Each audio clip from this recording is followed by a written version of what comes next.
25 લોકસભા બેઠકો પર આવતીકાલે એટલે કે 7મી મેના રોજ મતદાન થવાનું છે। રાજકોટની બેઠક પર જે વિવાદિત ટિપ્પણી પરસોત્તમ રૂપાલા દ્વારા કરવામાં આવી હતી તેને લઈને જે ક્ષત્રિયોનો રોષ છે હજુ પણ યથાવત છે, તેની આગ હજુ પણ ભભૂકી રહી છે। ત્યાં ફરી એકવાર ગુજરાત સરકારના મંત્રી કનુભાઈ દેસાઈની વિવાદિત ટિપ્પણીથી હવે કોળી સમાજ પણ રોષે ભરાયો છે, જેને લઈને આખરે એમણે માફી માંગવી પડી। નમસ્કાર, આપની સાથે હું છું જાનવી।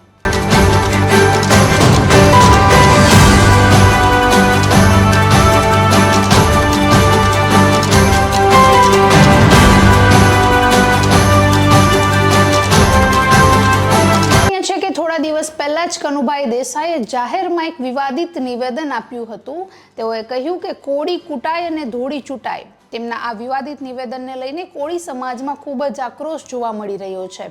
તેને લઈને કોળી સમાજના આગેવાન મુન્નાભાઈ બાવળિયાએ એક પત્રકાર પરિષદ યોજી હતી। પત્રકાર પરિષદમાં તેઓએ જણાવ્યું કે અમે ખોબલે ભાજપને જ મત આપ્યા છે, હંમેશા ભાજપની જ તરફેણ કરી છે, છતાંય જાહેર મંચ પરથી આવું અપમાન કેવી રીતે?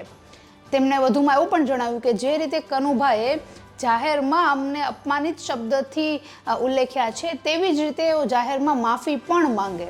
અમારામાં એટલી તાકાત નથી કે અમે લોકોને એકઠા કરી શકીએ, પણ કોળી સમાજના મતની તાકાત ઘણી વધારે છે। અમે જો ઈચ્છીએ તો તેમને હરાવી પણ શકીએ। આજના આગેવાને તેમને જાહેરમાં માફી માંગવા માટેનું જણાવ્યું તો વળતો જવાબ આપતા કનુભાઈ દેસાઈએ કહ્યું કે મારો કોઈ પણ ઈરાદો કોળી સમાજની લાગણી દુભાય તેવો નહોતો। વલસાડની જે તળપદી ભાષામાં કહેવત હોય તેને કાટછાટ કરીને અલગ રીતે રજૂ કરવામાં આવી છે।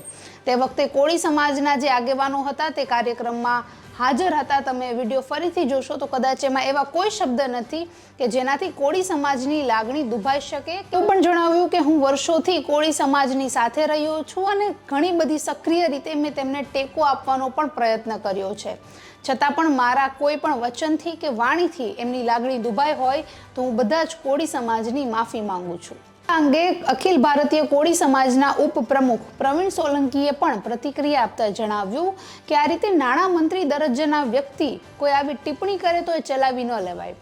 કોળી સમાજ તમારી સાથે કોઈ દિવસ નહીં રહે અને તેને લઈને ભાજપ હાઈકમાન્ડ પર પણ પ્રશ્નો ઉઠાવ્યા કે આવી બધી જે ટિપ્પણીઓ છે એ ભાજપના મોટા દરજ્જાના વ્યક્તિઓ દ્વારા કરવામાં આવે છે, છતાં પણ હાઈકમાન્ડ ચૂપ કેમ છે? હાઈકમાન્ડ કોઈ એક્શન કેમ નથી લેતી? વધુમાં તેવું પણ જણાવ્યું કે કોળી સમાજ દ્વારા જ્યાં સુધી કનુભાઈ દેસાઈ રાજીનામું નહીં આપે ત્યાં સુધી માફી નહીં અપાય। રીતે હવે લોકસભાની ચૂંટણીને માત્ર એક જ દિવસ આડો છે। આવતીકાલે લોકસભાની ચૂંટણી આખા ગુજરાતભરમાં યોજાવાની છે, મતદાન થવાનું છે, ત્યારે ભાજપનો જે વિરોધ છે એ વિરોધી પક્ષની સંખ્યા પણ વધતી જાય છે। એક પછી એક સમાજ તેમની સાથે જોડાતા જાય છે। જે રીતે ક્ષત્રિય સમાજે તો નક્કી કર્યું છે કે આ વખતે ભાજપની વિરુદ્ધ જ મતદાન કરવાનું છે, ત્યારે કોળી સમાજમાં પણ આ વિવાદિત ટિપ્પણીને લઈને હવે રોષ જોવા મળી રહ્યો છે અને કદાચ તો હવે કોળી સમાજ પણ કનુ દેસાઈ રાજીનામું આપે તો જ માફ કરીશું એ ધારણા પર ઉતરી ગયા છે। તો તેને લઈને હવે શું પરિણામ આવશે કે હાઈકમાન્ડ શું પ્રતિક્રિયા આપશે તે જોવું ખૂબ જ મહત્વનું રહેશે। નમસ્કાર।